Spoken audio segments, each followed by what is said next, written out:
بسم اللہ الرحمن الرحیم۔ زاد الطالبین کا دوسرا باب ہے جملہ اسمیہ، سبق نمبر 44 میں خوش آمدید۔ آج کے سبق میں ہم حدیث پڑھیں گے کہ سفر عذاب کا ٹکڑا ہے۔ قال رسول اللہ صلی اللہ علیہ وسلم السفر قطعۃ من العذاب یمنع احدکم نومہ وطعامہ وشرابہ فاذا قضى احدکم نہمتہ من وجہہ فلیعجل الی اہلہ۔ اس کا ترجمہ دیکھ لیں۔ نبی کریم صلی اللہ علیہ وسلم نے ارشاد فرمایا سفر عذاب کا ٹکڑا ہے، وہ روک دیتا ہے تم میں سے ایک کو اس کی نیند سے، اس کے کھانے سے، اس کے پینے سے۔ جب تم میں سے کوئی ایک اپنے سفر کی غرض کو پورا کر لے تو اسے چاہیے کہ وہ اپنے گھر والوں کی طرف واپس لوٹنے میں جلدی کرے۔ اب چلتے ہیں اس کی لغوی صرفی تحقیق کی طرف۔ پہلا لفظ ہے السفر۔ سفر اس کا مطلب ہوتا ہے مسافت طے کرنا۔ ہم اردو کے اندر بھی اسی لفظ کے اندر استعمال کرتے ہیں سفر کرنا، اور جمع اس کی آتی ہے اسفار۔ باب اس کا آتا ہے ناصرہ، سافارہ یسفورو سفورن، اس کا مطلب ہوتا ہے سفر کرنا۔ قرآن مجید میں بھی لفظ استعمال ہوا ہے ان کنتم علی سفر۔ اگلا لفظ دیکھیں قطع۔ قطع کہتے ہیں ٹکڑے کو، قطع کرنا، کاٹنا، یہ اس کے معنی آتے ہیں۔ باب اس کا آتا ہے فاتح یفتح، قطع یقطع قطعا، ٹکڑے ٹکڑے کرنا، کاٹنا، اور جمع اس کی آتی ہے قطعون۔ عذاب یہ سزا کو کہا جاتا ہے۔ منع یمنع، باب اس کا فتح یفتح ہے، کسی ایک کو منع کرنا، روکنا۔ نوم نیند کو کہتے ہیں، طعام کھانے کو کہتے ہیں، شراب پینے والی چیز کو کہتے ہیں۔ اگلا لفظ دیکھیں قضا۔ باب اس کا ضرب یضرب ہوتا ہے، قضا یقضی، اس کا مطلب ہوتا ہے ضرورت کو پورا کرنا، کسی چیز کی ادائیگی کرنا، اس کو کہا جاتا ہے۔ اور اس کے بعد اگلا لفظ دیکھیں نہمہ۔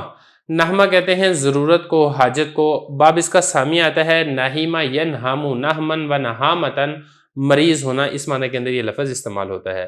اجل یعجل تعجیل، باب اس کا تفعیل ہے، اس کا مطلب ہوتا ہے کسی چیز کی طرف جلدی کرنا۔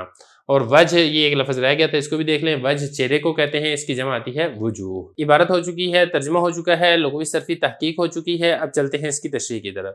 دیکھیں اس حدیث کے اندر ایک ادب ذکر کیا جا رہا ہے سفر کا، وہ یہ ہے کہ آدمی جب اپنے کسی مقصد اور ضرورت کے لیے سفر پر جائے تو پھر اسے چاہیے کہ جب اس کی ضرورت اور مقصد پورا ہو جائے تو پھر وہ جلدی اپنے گھر میں واپس آ جائے، وہ سفر کے اندر اپنے آپ کو زیادہ مصروف نہ رکھے، کیونکہ سفر کے اندر یہاں بھی یہ ذکر کیا گیا کہ سفر عذاب کا ایک ٹکڑا ہے۔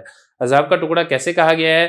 سفر کے اندر حضرت نے فرمایا ہے کہ دیکھیں سفر جو ہے انسان کو اس کی نیند سے روک دیتا ہے، کھانے سے روک دیتا ہے، پینے سے روک دیتا ہے۔ آپ کو معلوم ہے جب انسان سفر کے اندر ہوتا ہے نہ تو وہ ٹھیک طریقے سے اپنی نیند پوری کر سکتا ہے سیٹ کے اوپر، اور کھانے پینے کا بھی اس کو کوئی صحیح موقع نہیں ملتا ہے۔ اگر اس کو کوئی کھانے پینے کا سامان ملتا بھی ہے تو اس کی جو غذائیت ہے اور جو اس کا غذا کا جو معیار ہے وہ انتہائی ناقص ہوتا ہے۔ پانی کے بارے میں بھی آپ کو معلوم ہے کہ پانی بھی بہت پیسوں کا ملتا ہے اور مہنگا پانی ملتا ہے، اور پھر صحیح طریقے سے برتن بھی انسان کو میسر اور مہیا نہیں ہوتے ہیں۔ تو اسی وجہ سے سفر کو عذاب کے ٹکڑے کے ساتھ ایک تشبیہ دی گئی ہے۔ پھر سفر کے اندر صرف یہی والی خرابیاں نہیں ہیں، کچھ اور بھی سفر کے اندر مسائل ہیں۔ سردی کے انسان کو خوف ہوتا ہے، گرمی کا انسان کو مسئلہ ہوتا ہے۔ گھر کے اندر تو انسان بڑی آسانی اور سہولت کے ساتھ سردی اور گرمی کو ایڈجسٹ کر لیتا ہے، لیکن سفر کے اندر یہ والے کام کرنے مشکل ہوتے ہیں۔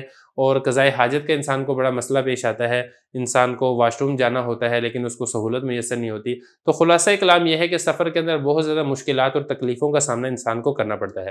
آج کل کے دور کے اندر اگر آپ دیکھیں انسان کو ہر طرح کی سہولت میسر ہے، انتہائی آرام دہ سواریاں ہیں، بہت اچھے اور بہترین روڈ ہیں، اس کے باوجود کتنی مشقت اور انسان کو تکلیف برداشت کرنی پڑتی ہے۔ اس سے آپ اندازہ لگائیں پرانے زمانے کے اندر جب لوگ گھوڑوں کے اوپر، اونٹوں کے اوپر سفر کیا کرتے تھے اور اس وقت کچھ اتنی سہولیات بھی نہیں ہوتی تھی، تو اندازہ لگائیں کہ ان کو کتنی زیادہ مشقت کا سامنا کرنا پڑتا تھا۔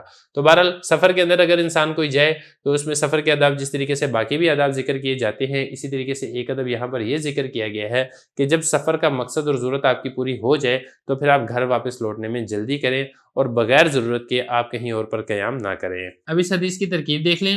السفر یہ بنے گا مبتدا اور کتاب موصوف ہے، کائنتن یہاں پہ صفت اس کی محذوف ہے، کائنتن شبہ فعل اس میں، ہی ضمیر اس کے لیے فاعل ہے، من حرف جر عذاب مجرور، جار مجرور مل کر یہ کائنہ شبہ فعل کے متعلق ہے، شبہ فعل اپنے فاعل اور متعلق سے مل کر کتاب موصوف کی صفت ہے، موصوف اپنی صفت سے مل کر یہ پھر بن جائے گا السفر مبتدا کی خبر اول، یہ جو آگے ہے یہ اس کی خبر ثانی ہے۔ آگے چلیں، یمنع یہ فعل ہے، اس میں ہوا ضمیر فاعل ہے، احد مضاف، کم ضمیر مضاف الیہ، مضاف مضاف الیہ سے مل کر یہ بن جائے گا مفعول اول، نوم مضاف ہو ضمیر مضاف الیہ، مضاف مضاف الیہ سے مل کر یہ بن جائے گا معطوف علیہ، واو حرف عطف، طعام مضاف ہو ضمیر مضاف الیہ، مضاف مضاف الیہ سے مل کر یہ معطوف اول، اور شراب مضاف مضاف الیہ سے مل کر یہ بن جائے گا معطوف ثانی۔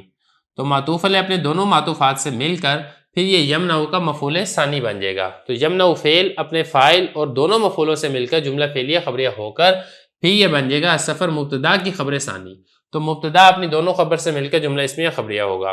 آگے چلیں، فَإِذَا قَضَى أَحَدُكُمْ نَحْمَتَهُ مِنْ وَجْهِهِ، یہ بنے گا شرط، اور فَلْيُعَجِّلْ إِلَىٰ أَهْلِهِ یہ بن جائے گا اس کی جزا۔ شرط اپنی جزا سے مل کر جملہ شرطیہ جزائیہ ہوگا۔ اذا حرف شرط ہے، قضا فعل، احدکم مضاف مضاف الیہ سے مل کر یہ بن جائے گا فاعل، نحما مضاف و ضمیر مضاف الیہ، مضاف مضاف الیہ سے مل کر یہ بن جائے گا مفعول۔ من حرف جر، وجہ مضاف ہی ضمیر مضاف الیہ، مضاف مضاف الیہ سے مل کر من جار کا مجرور ہے، جار مجرور مل کر یہ قضا فعل کے متعلق ہے۔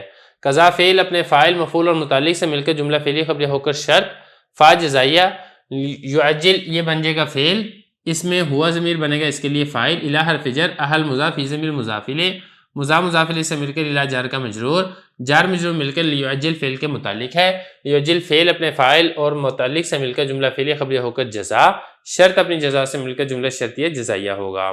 دیکھیں جملہ اسمیہ کا جو باب ہے ہمارا یہاں تک 44 احادیثیں یہ مکمل ہو چکا ہے۔ ابھی جملہ اسمیہ کی ایک اور نوع ہے جس میں آئے گے تو جملہ اسمیہ ہی، لیکن اس میں جو مسند الیہ ہے معرف باللام نہیں ہوگا، وہ ہم انشاءاللہ اسے اگلے باب کے اندر ذکر کریں گے۔